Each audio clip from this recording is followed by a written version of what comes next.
Being a little down on anime recently, I needed something to give me a little bit of a push, so to speak. So I went to my Google Docs where you, the viewer, submit some anime for me to review. I landed upon Sankarea, and while I was hesitant at first, I went basically head first into the anime. Surprisingly, I enjoyed the anime as a whole, and it helped me do what I originally set out to do. It was a fun little anime, and while it has its ups and its downs, it honestly is one of my favorite ecchi anime of all time. But that's for later in the review, and make sure to stick around towards the end in the discussion section where I talk about the OVAs as well.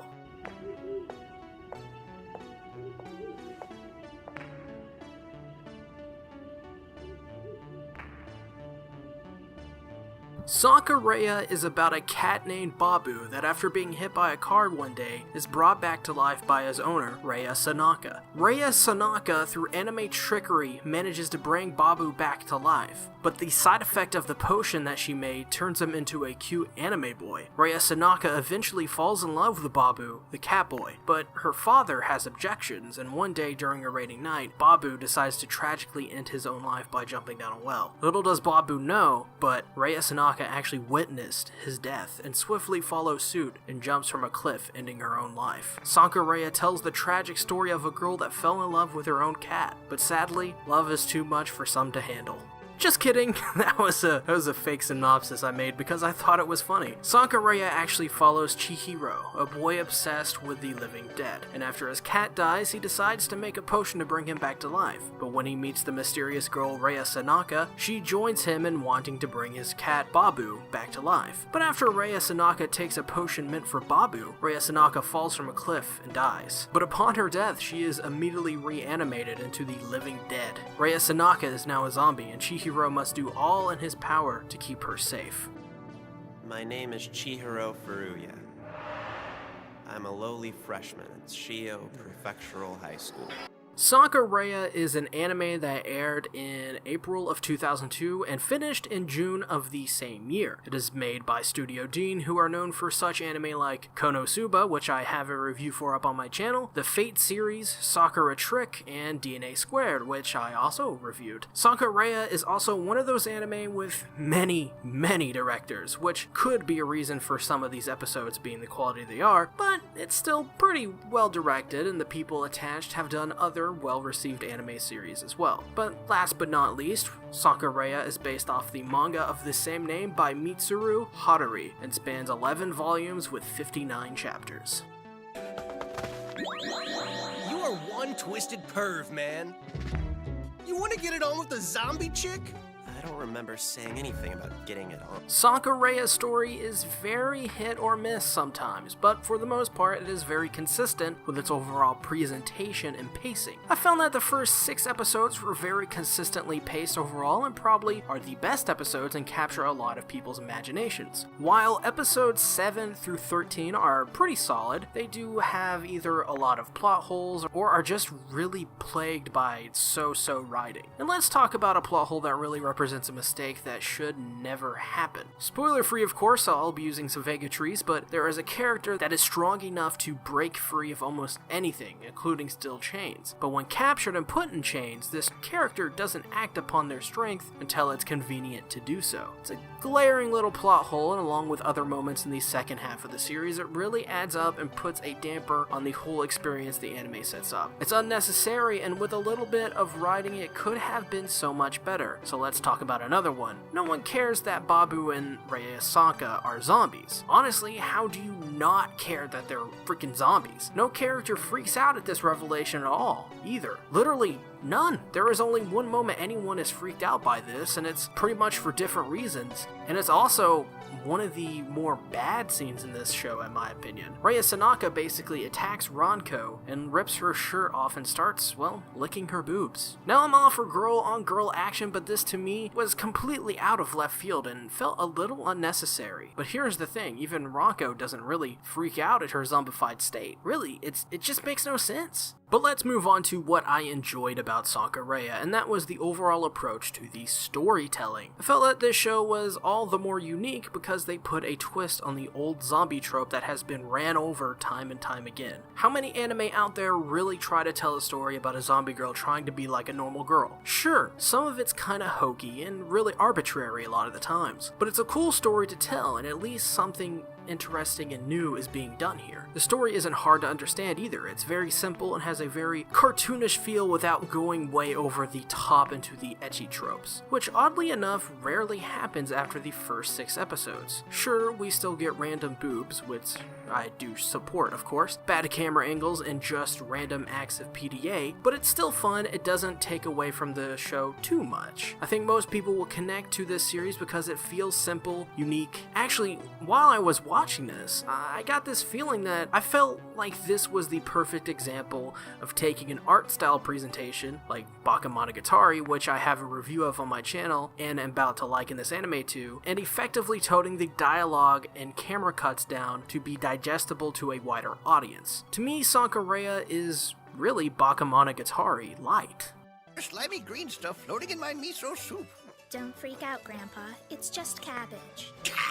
Sankarea's story, while being pretty light and somewhat cartoonish, doesn't exactly translate over to the characters as much as you'd think. Really, most of the characters act pretty normal, and like I said before, to its detriment and with how everyone reacts to Rea Sanka's zombified state. But for the most part, these characters are pretty grounded.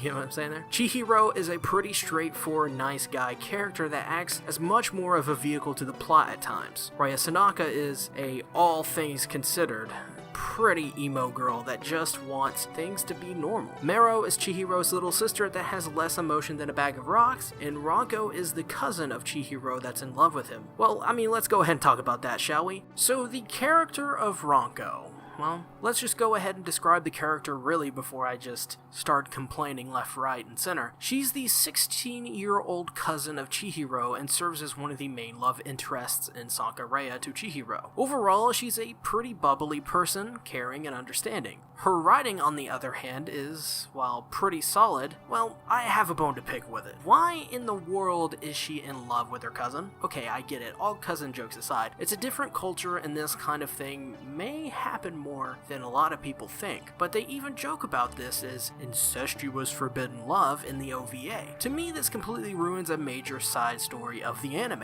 How in the world am I supposed to care for Rea and Ranko having this rivalry over Chihiro if one of the main people that are in love with him are related to him? Besides how disgusting that is, let's take a look at it from a written perspective. So as a viewer, the writing is basically telling me, really, not to care about Ranko at all. What man actually goes for their own cousin over a walking, talking, undead fetish they have? To me, if I was Chihiro, it's a no contest. The answer to my dreams is right there. Why in the hell would I, for one, break laws, and two, stoop my own cousin? Let's go into Ranko's perspective too, and the first thing I thought of is she really needs therapy. What kind of family member like her decides to go after a relative, cousin or not? It makes no sense to me from my own perspective, but also her perspective, which is very surprising. She's athletic. The show leads you to believe she is incredibly smart. I mean, look at her figure. She could have anyone she wants in this world. She is in no way a believable character, even in this world where no one bats an eye at zombie girls and cats are walking around dead. To me, this character would be better suited in a drama, where, I don't know, Ranko is the main character and she's trying to deal with the love she has for her relative. Something that doesn't exactly celebrate incest, but looks at it from a point of view where you can tell a real story about a person who knows it's wrong and tries to get over it through whatever means possible. But, you know, this is Japan, where Germans speak Japanese. Baabu! Chihiro, I'm so sorry.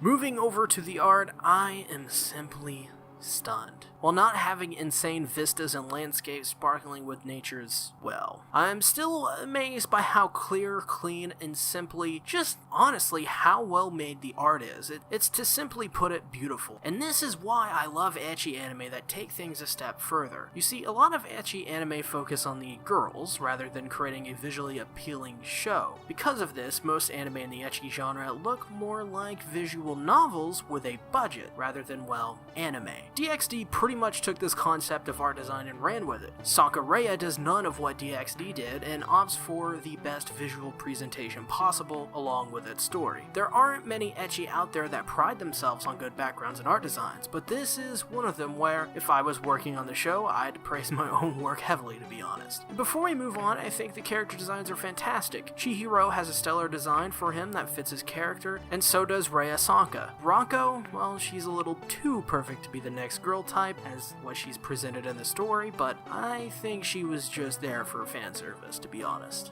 I came across something amazing. It wasn't really a book per se, more like a collection of notes. It was so beat up I couldn't even tell when it was written. Animation, on the other hand, is extremely solid and honestly isn't too generic. There are some cool scenes involving Baabu and even Rea Sanka that really make you turn your head, so to speak. But the animation is clean and smooth. It's well made, to say the least about it. And while this show isn't going to blow you out of the water with the animation, let's say, for example, like JoJo or DBZ, it's still a commendable effort and it pays off really well. It's not going to be a deal breaker in any way though, so I wouldn't look too much into it when deciding if you want to view it. Who knows what'll happen? I might decide to have my way with you. Sankarea to me wasn't a show where I noticed the scoring too much. I thought for the most part it was out of the way and done really well. Scenes that called for particular styles were pretty much scored accordingly. Now there won't be any music that really stands out, as I never got to the point of where I associate a music to something. For example, kinda like a main theme. As for the opening song, I felt it was solid and did the job. Not my kind of thing though, but it wasn't bad either. I also felt that the ending song was pretty much the same way as well. Nothing bad by any means, but it also wasn't my style of music. But did it fit the aesthetic of the show perfectly? Yeah, it did. I don't care if you're just trying to commemorate my growth, Father! I don't like you taking naked pictures of me on my birthday!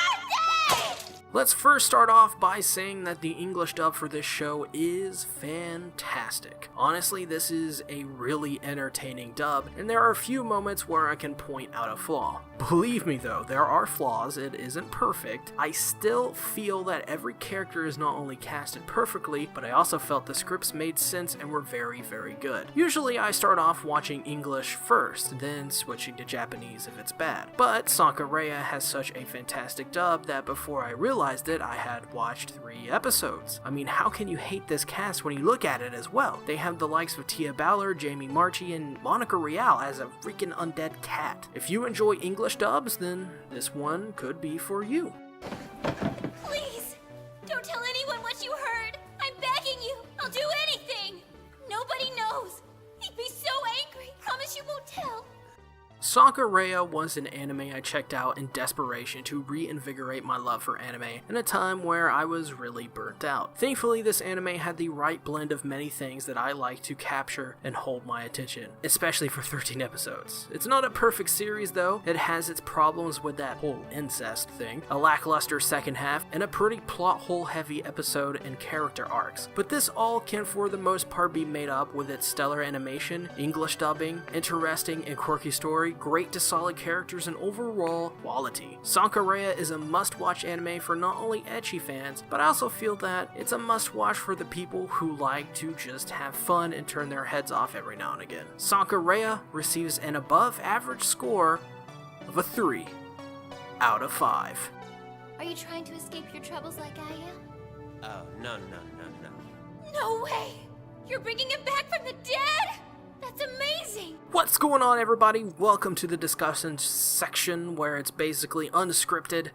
This is technically not a part of the review, but it features many things that are very helpful to the review if I so decide it for it to be. It's basically just where I discuss the anime, pretty much. And I do want to discuss the 2 OVA episodes. I believe it's the episode where Marrow, the first one, is when Marrow having her own little side story before the beginning or maybe not. I don't know. Well, Marrow has her own little episode, and episode 13 is a sequel to the first season. So it's kind of important to the series, but not really. You don't have to watch it. But I want to talk about those for a moment because I promised I would, and I will say this, they're very fun. I particularly liked the episode with Marrow quite a bit. It was quirky, it didn't really add anything, and at the same time, it didn't really take away anything. Actually, now that I think about it, it really added to the show quite a bit. It added to Marrow's character. It was a really cute, small episode that, actually, yeah, it added a whole bunch to the show. In fact, I'd go out of my way to watch both of the OVAs for this, because while I did say at the beginning they were inconsequential, they do offer up some really good characterizations for Marrow, and especially Rea Sanka. Even though Rea Sanka, you don't really need a lot of character development for her, as she's one of the main characters in the series. But either way, it's good for both. As for the sequel to the series, if you were confused by the ending of Sankarea, it may help you kind of understand what was going on there. The ending for this series was not particularly stand out, but I don't think that really takes away from the overall experience of the show. I think if you're going into this is definitely a show where it's about the ride, it's not about your destination kind of thing. Now, I'm not going to say that the ending is bad and it doesn't make sense, because the ending, to me, it makes sense. But to some people, that may be disappointing them. Personally, I think maybe you may or may not be thinking of another ending. The show does kind of lead you in a certain way, and then the ending kind of just happens. That's what I kind of describe the ending. It happens. But to me, looking at that ending in retrospect, it made sense to me. It was a pretty solid ending, in my opinion. Although a lot of people will say it ain't that good of an ending. I thought it was good. I understand what they were trying to do with the ending. Then again, I wrote stuff for quite a bit. I'm still kind of a writer, so I understood what was happening there, what they were going for, visually and stylistically and story-wise. As for Sankarea as a whole, I really enjoyed it. I want to thank Rea Sanka for submitting it. That one's a weird one. But yeah, it was a good series. It was a very good series. Very good ecchi series, in my opinion. I think the last ecchi anime I watched before this was The Familiar of Zero, recommended to me by, I believe, Dylan Hernandez. And that Hernandez, wow, my accent's really coming out right there. It's always coming out of me somewhere. But Dylan Hernandez recommended me The Familiar of Zero, and that's the last one I watched. And I really loved that one. I thought that was a really good series. I did a review of it. Go back and watch. Although that was I don't know. I still need to finish that, though. I really want to finish it. It's a good series. If I ever have the time, I'm definitely going to finish The Familiar of Zero. And I think people have wanted me to review the other seasons as well, just as a casual comment, not really an official submission. One of those things. Oh, also, I need to finish reviewing Yojo Senki. Yeah. What else can I say? I want to talk about the Ronco thing some more. Not too much. I don't want to beat a dead horse, but just unscripted, I want to talk about it a little bit. Why? Why was that in the show? Her character would have made so much sense if she was a girl that admired Chihiro from a distance. And the other thing is that you're not with the characters long enough to really get where it has no effect on the story to have it in there. Like, if that wasn't even in the story, it wouldn't have an effect, because you don't really, I mean, say what you will, there's a lot of romantic and romance kind of aspects in it, but the series is not a straight up romance. It's not a traditional romance whatsoever. So I felt that there was really, it's just, it needs a second season to really, if it wants to go that route, and it needs a second season to iron that out. But it's been 5 years, it's not happening. So, which I don't mind. It's 5 years. I mean, come on, you should expect that. Now, Spice and Wolf, gosh darn it, better be getting a sequel. Better be getting 800 sequels. So manga better be getting some more chapters out there too. Been waiting on that. But yeah, her character, I mean, it would have worked better if she was the girl next door, which is, this one's a strange one where Rea Sanka was also the girl next door technically, but the show made you, through the writing, feel like she almost wasn't the girl next door, and it's like, are you kidding me? Look at her. I mean, sure, it's anime, but she's portrayed as this perfect person that's rich. She's kind of a little, like, kind of a dunce, but still, you know. And then you have the cousin. That's huge boobs, great figure, does sports, super smart, always there for Chihiro. It's just, it's another one of those ecchi things that happen that just make me wonder why. But it just would have worked better if she wasn't the cousin, in my opinion. Because when she's the cousin in this, it just makes it seem like it's unbelievable, you know? It just does. And she's a fine character otherwise, I think. If you just, you know, not related, then she's fine. She's perfectly fine. I think she's actually a really good character if she didn't have that whole cousin thing going on. But either way, I don't know. I don't live in Japan. I don't know what's going on over there. I think they have some trees growing over there sometimes. So that's about all I know. Because they have trees growing sometimes. Sometimes, though. Not all the time. Sometimes. They're on a cycle. Sometimes they decide to grow, and they have a mind of their own. It's strange.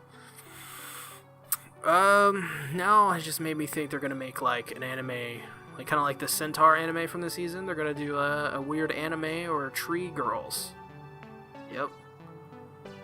You thought it couldn't get any more. You thought the shark could not be jumped over any higher, and they've decided to jump 15 feet higher than they did before. So, other than that, I mean, you can respect a review of Netsu Natsu no Zenjitsu, something like that. I don't, whatever. If I can remember, I'll put the thumbnail of it up. That one, if you're not seeing it, you don't know what I'm talking about. Just kind of type in what I said in Google, it'll come up if you want to know what it is. That's coming out either Monday or Friday. I said I was going to try to get 20th Century Boys out on Monday. I think something's going to come up on Monday, so maybe not. I also have some things I got to plan for, but it is coming out next week. I promise. After the long wait, it's coming out, and it's going to be there, and you're all going to love it, and you're going to love me. So I thank you guys for watching. My name is SeaTactics for the win, otherwise known as Ben, signing out.